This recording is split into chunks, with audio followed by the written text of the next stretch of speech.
Deidre Brock. Mr. Speaker, I'm speaking to SNP Amendment 10 and New Clause 7, in particular in the name of my honourable friend, the member for Dundee East. I cannot quite work out whether the government's not noticed the potential problems with the quality of imported foods or if it just doesn't care.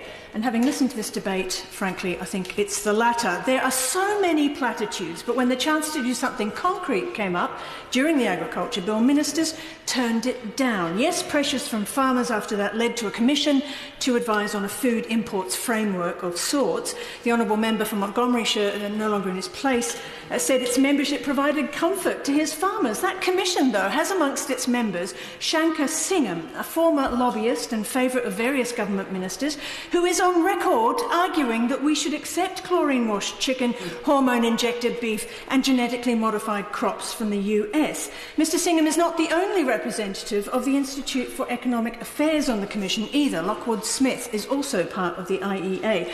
Now that's important because the IEA is in favour of a hard Brexit and lowering food standards and environmental standards to satisfy countries such as the US, China and India in trade deals. We know that because it published a paper on it in 2018 and got censured by the Charity Commission for its trouble. Then there's the chair of the Commission, Tim Smith, a former Tesco employee, who said that concerns about food standards were alarmist shortly after he was appointed. I was actually alerted to that by the Department for International Trade. Astonishingly, its Twitter account was used to publicise a link to the article. So there are some who don't think the Commission is there to provide safeguards for our food standards. They worry it's there to draw a veil of decency over the indecency of the government's position. We were told during the Agriculture Bill that the proper place for provisions on the quality of imported food would be the Trade Bill, and here we are at the Trade Bill, and the government is intent on throwing those safeguards out of the window rather than enshrining them in legislation. Those are actions in bad faith, and they shouldn't be allowed to stand. During the committee proceedings, the Minister said that Food Standards Scotland and the English Food Standards Agency would ensure that food imports comply with our standards. How?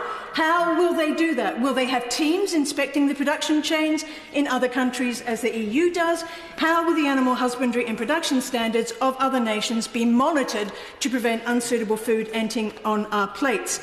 Now the White Paper on an internal UK market is showing that the government has no intention of letting Scotland, Wales or Northern Ireland do anything to protect their people. Lower standards introduced by England's government will have to be swallowed by the rest of us under these plans, and I frankly do not fancy swallowing anything they offer. Professor Michael Keating of the Centre on Constitutional Change makes clear in his response to the White Paper he considers it a power grab from the devolved administrations for the purposes of negotiating low-standard international trade deals.